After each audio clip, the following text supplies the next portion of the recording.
Ya, Assalamualaikum warahmatullahi wabarakatuh. Pemirsa Sultan TV, selamat pagi semuanya. Apa kabar? Semoga dalam keadaan sehat dan semangat ya di hari ini untuk beraktivitas. Seperti biasa pemirsa, di hari ini kita kembali menemani pagi hari Anda tentunya dalam talk show Bincang hari ini di edisi hari Jumat 25 Maret 2022. Namun sebelum kita membahas tema kita yang sangat menarik di pagi hari ini, kita ingatkan kembali untuk Anda yang belum bergabung dan juga memfollow media sosial kita di Instagram kita di @sultantv.co dan juga @beritasultantv, fanpage Facebook kita di @kreatifsultan dan juga YouTube streaming kita di Sultan TV.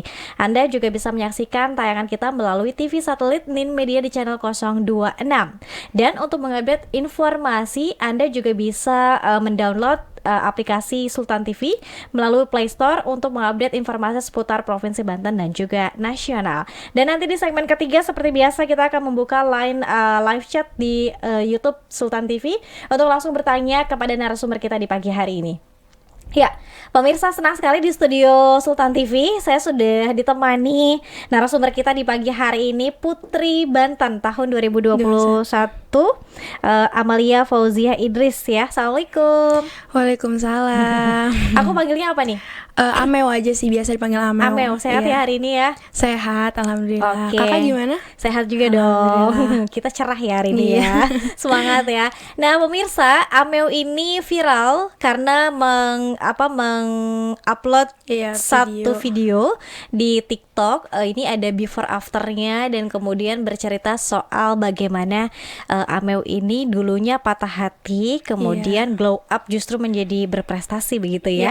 Seperti tema kita hari ini, kita akan bahas patah hati jadi pemicu prestasi. Waduh, ini patah hatinya kenapa, Amel?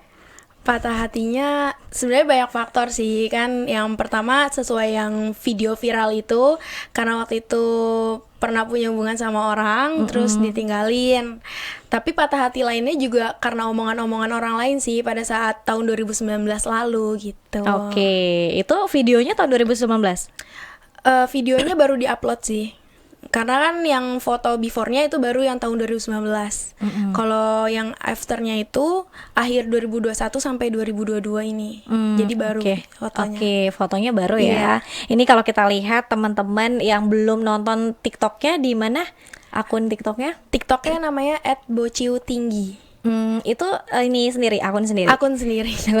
Oke. Nah, sekarang Amel ini setelah patah hati, lalu ikutan ajang Putra Putri Banten. Sekarang juga berkarir di mana?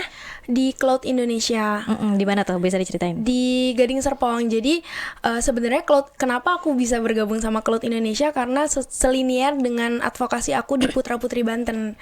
Jadi advokasi aku pada saat di Putri Banten itu membawa isu tentang ekonomi kreatif. Jadi aku pengen mengembangkan UMKM di daerah Banten. Kebetulan sebelum ikut Putra Putri Banten, aku udah membantu menjadi mentor di UMKM daerah Tangerang Selatan gitu. Jadi ketika ketemu Cloud Indonesia, jadi visi misi kita sama, karena kan dia startup di bidang yang dia e-commerce gitu, tapi fokusannya itu ke UMKM gitu. Jadi kayak meluas gitu, yang tadinya kabupaten Tangerang Selatan, terus ke Banten, sekarang se-Indonesia. Sekarang gitu. udah Indonesia. Karena kan Cloud Indonesia kan dia se-Indonesia kan menaunginya. Jadi dia rencananya itu pengen buat e-commerce khusus UMKM di seluruh Indonesia gitu.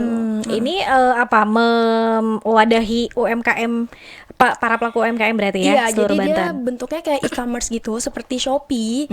Cuman dia baru ada websitenya gitu. Jadi dia emang tujuannya itu untuk mewadahi UMKM di seluruh Indonesia gitu.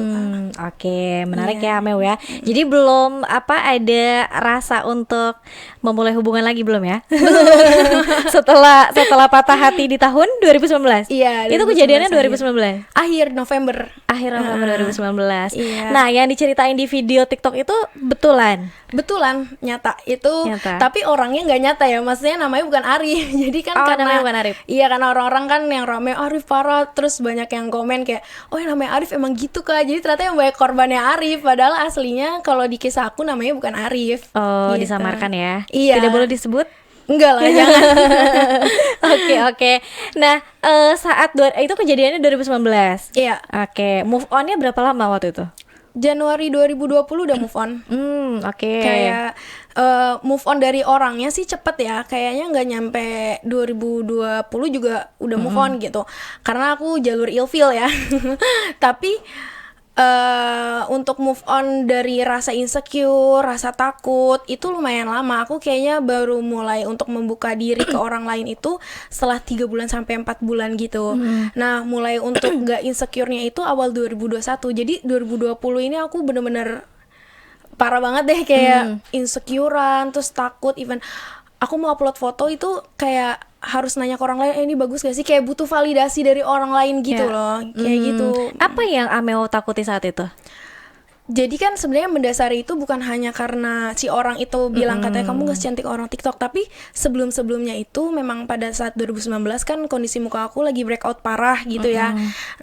Jadi kakak tingkat, teman-teman di kampus tuh kayak suka ngomenin muka aku dan pokoknya kayak fisik aku kan juga nggak terlalu tinggi ya gitu. Nah terus kayak mereka sampai ada satu kakak tingkat itu bilang, waktu itu aku papasan sama dia, jadi papasan gitu. Terus tiba-tiba dia bilang kayak, kan papasan gitu, terus dia bilang, gue kok kalau ngeliat muka lo pengen ngehina lo deh gitu. Nah itu aku bener-bener langsung nangis dan aku nggak bisa ngelupain kejadian itu sampai sekarang.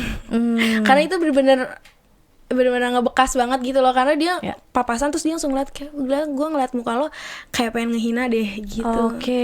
Secara sengaja berarti ya dia ngomong kayak gitu tuh niat ya berarti. Iya, karena kan emang papasan, aku nggak tahu dia bercanda atau emang dia pengen ngomong aja atau nggak serius gimana, aku nggak tahu. Tapi kondisinya pada saat itu emang kan aku lagi breakout ya, muka aku lagi jerawatan satu muka kayak gitu.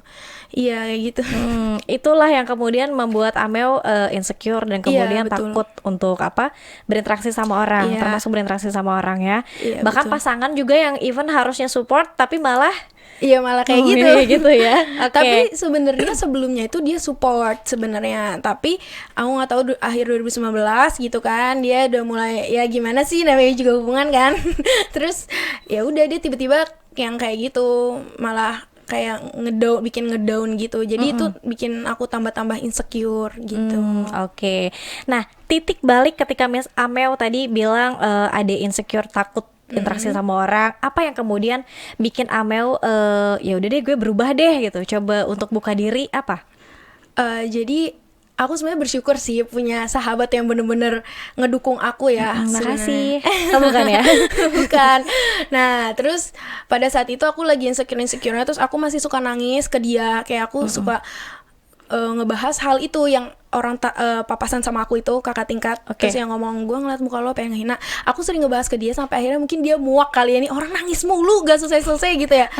Terus pada saat itu kebetulan aku ngebahas hal itu, terus aku ngasih tunjuk foto di Instagram cewek cantik gitu. Terus aku bilang, cantik banget ya jadi dia. Aku ngomong gitu ke teman aku. Teman aku marah, terus dia bilang, sinilah Instagram lo, gue blok-blokin cewek-cewek, maksudnya yang lo jadiin banding-bandingan gitu kan. Setelah itu pada saat dia marah, aku sadar kayak, oh iya gue selama ini udah berlebihan banget. Kayak apa ya, gue tuh ngasih dinding ke diri gue tuh terlalu jauh tebal gitu loh. Dan kayak udah terlalu parah gitu nyakitin diri. Nah dari situ karena teman aku marah, harusnya aku dong yang lebih marah sama diri aku, tapi ini teman aku yang lebih marah sama aku kan, gara-gara kelakuan aku itu kan. Jadi dari situ sih aku udah mulai kayak membuka diri, aku mulai aktif lagi di Instagram. Dan pada saat aku aktif lagi di Instagram, yang bikin aku seneng, followers aku, teman-teman aku tuh pada komen dan reply story aku, mereka bilang Amel comeback gitu. Jadi kayak mereka pada seneng, akhirnya balik lagi nih si Amel yang tadinya hilang gitu kan, insecurean, kayak gitu sih Kak awalnya. Dan kemudian apa konten yang mungkin selain yang viral tadi ya, selain yang viral tadi dibagiin sama Amel, apa sih yang kemudian dibagiin sama teman-teman followers dan teman-teman Amel di Instagram dan TikTok? Kalau yang pokoknya semenjak aku udah mulai pede itu, aku mulai membuka diri untuk sharing tips and trick waktu aku nyembuhin jerawat itu, kayak gitu. Dan respon orang-orang positif banget. Kayak yang tadinya awalnya aku nggak berani nunjukin foto before aku, terus kata temen aku, ya itu kan sebuah achievement, kata dia gitu kan. Kayak kenapa lo harus malu gara-gara nunjukin foto lo yang lama, padahal itu achievement gitu loh buat lo, kayak gitu, lo harusnya bangga gitu. Tapi aku awal-awal masih belum berani, jadi aku cuman ngasih tunjuk afternya kan, orang-orang jadi kayak mana before-nya ini gitu kan. Pada akhirnya ya udah aku berani, terus aku jadi jadi sering sharing tentang skincare, diet clear skin, kayak gitu di Instagram aku sih. Ini ada apa tips and trick untuk mungkin teman-teman di luar sana juga yang ada masalah dengan jerawat ya. Emang separah apa waktu itu, Mel? Waktu itu bener-bener satu muka sih, aku ada fotonya sih sebenarnya. Jadi dia bener-bener satu muka sampai satu muka gitu. Dan emang mungkin kulit aku kan emang oily dan gampang banget berjerawat gitu ya. Even sekarang pun aku juga masih ada sedikit-sedikit itu kan, karena kadang tuh ke-trigger mungkin waktu aku make up kurang bersih make upnya kayak gitu. Dan mungkin picu sama stres juga. Iya betul. Omongan orang. Iya, ini juga bisa jadi pemicu juga ya. Nah, untuk memutuskan kemudian ikutan Putra-Putri Banten, saat itu gimana kondisi Amel? Kondisinya, jadi ceritanya aku waktu itu masih agak-agak insecure sedikit, sampai akhirnya aku bergabung di agensi model di daerah Tangerang. Nah, pada saat itu aku diajarin kayak buat confidence dan lain-lain. Terus pada saat itu juga teman aku sesama agensi itu dia itu ikut lomba dan aku diundang di acara itu. Pas ngelihat aku tuh kayak merinding gitu loh, kayak wah, gue pengen nyoba nih gitu. Kayak orang-orang di atas panggung tuh bisa sepede itu gimana sih gitu kan. Terus kayak mereka tuh dengan enaknya public speakingnya gitu bagus. Terus mereka kayak punya advokasi masing-masing kayak yang bikin aku merinding. Nah pada saat itu aku kayak mencoba untuk lebih pede, daftar, dan ternyata lolos jadi lolos finalis ya saat itu ya. Dukungan dari orang tua seperti apa? Dukungan dari orang tua support banget sih. Bahkan waktu aku di interview itu yang bikin aku nangis adalah juri-jurinya tuh bilang bahwa Amalia ini satu-satunya finalis yang supportnya banyak banget kayak gitu. Jadi benar-benar dari orang tua aku tuh juga supportnya baik banget, sampai teman-temannya itu pada ngucapin gitu, teman-teman orang tua aku kayak teman arisannya gitu kan, sampai ngucapin selamat kepada Amalia Fauzia Idris udah jadi finalis. Jadi kayak benar-benar support itu sih kalau orang tua aku. Ini apa luar biasa ya supportnya dari teman, dari orang tua, sehingga itu mungkin juga yang jadi modal Amel untuk berani ikutan kontes Putra-Putri Banten.